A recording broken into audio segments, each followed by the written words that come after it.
right, well, if you're a Mississippian, a native Mississippian like I am, you have probably heard of William Faulkner at some point in your life. Whether you were in high school or a college course, literature course where you were critiquing works, or you've heard a reference to him in pop culture, or you've been to Ole Miss for a football game where you've seen a statue sitting on a bench, a bronze statue, that's William Faulkner. So today I'll be talking to you about one of the most notable writers in Mississippi's history, some of his most notable accomplishments, as well as his impact on American literature as a whole. So Faulkner was born in New Albany, Mississippi on September 25th, 1897, as the eldest of four boys. His parents are married, and they both came from pretty wealthy families, but after the Civil War, they were diminished to poverty. His dad owned a hardware store, and he later was employed by the University of Mississippi, where Faulkner also would later become employed, and as well as a student. Despite Faulkner's avid love of reading and poetry, he didn't go to school much. After the 6th grade, he didn't go regularly, and after 11th grade, he dropped out completely. So in 1918, he decided that he wanted to join the military. Well, the United States military rejected him due to him being too short and underweight. So he decided to travel to Toronto, Canada, to join the Royal Air Force. He trained there, and after his brief service in 1919, he came back to Oxford and enrolled at the University of Mississippi, as well as got a job. He only went 3 semesters as a student and was fired in 1924 for reading on the job.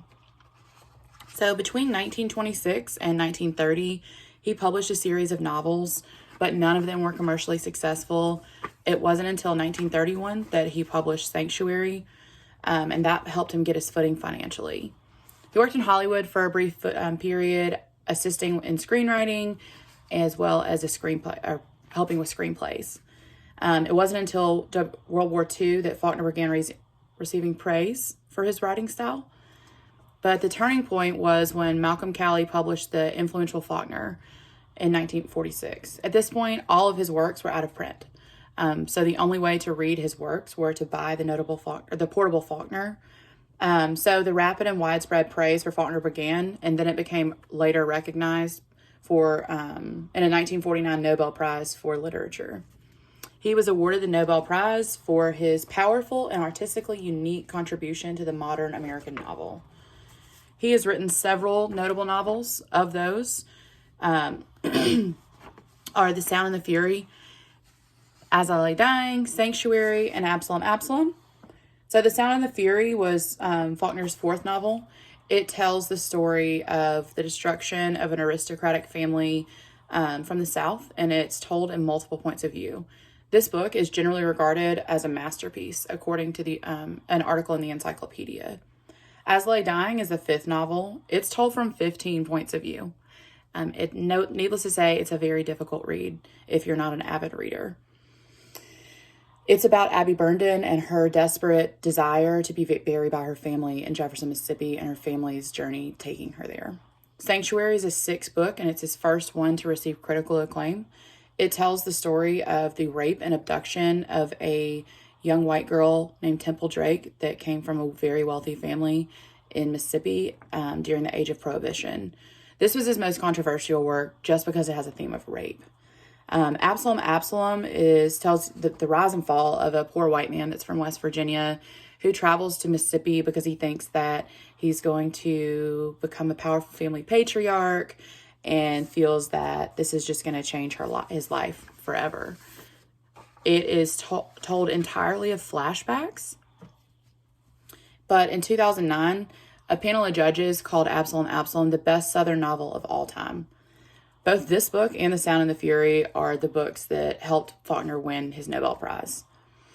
Faulkner went on to write many more novels and stories that only reinforce his importance to American literature. Most of his stories took place in Mississippi. He based the setting of many of his stories around his hometown of Oxford, Mississippi. He was most influenced by stories and rumors told by his family and his black caretaker.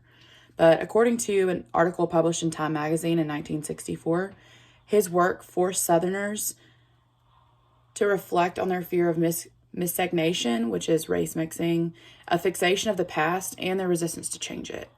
But the opposite of that, he regarded Northerners as portrayed as out of touch and hypocritical. In 1949, he went from a regular writer that had a few fans to an international sensation when he was awarded the Nobel Prize. In his acceptance speech, Faulkner addressed struggling artists. The Cambridge introduction to William Faulkner quotes him as saying, "I believe that the man will not only endure, he will prevail. He is immortal, not because he alone among creatures has an inexhaustible voice, but because he has a soul, a spirit capable of compassion, sacrifice, and endurance." Faulkner suffered a heart attack on July 6, 1962, and after his death, he continued to be acclaimed as one of the most impactful writers of the 20th century. He died while at Wright Sanatorium in Byhalia, Mississippi. He would often come here after the success of a novel, after a night of binge drinking, so he would go there to recuperate after the success of his works. At the time of his death, he was considered one of the most important writers of his generation and arguably of the entire 20th century, and superseding reputations of incredibly famous authors such as F. Scott Fitzgerald, Thomas Wolfe, and Ernest Hemingway. Life magazine, one of the most popular American magazines at the time, devoted an entire four-page illustrated spread of the funeral in Oxford, which highlights the literary success that Faulkner had and how it had improved over the years. In conclusion, I hope that you learned something new about one of the most famous writers from the state of Mississippi. It's truly amazing how somebody can be a high school dropout and a college dropout and still be able to achieve this success on passion alone. He'll always be remembered for pioneering the use of stream of consciousness technique, as well as range and depth of his characterizations in his novels and short stories. I truly enjoyed doing more research on one of my favorite authors and learning more things that I did not know previously. I truly appreciate your time, and I hope you have a great day.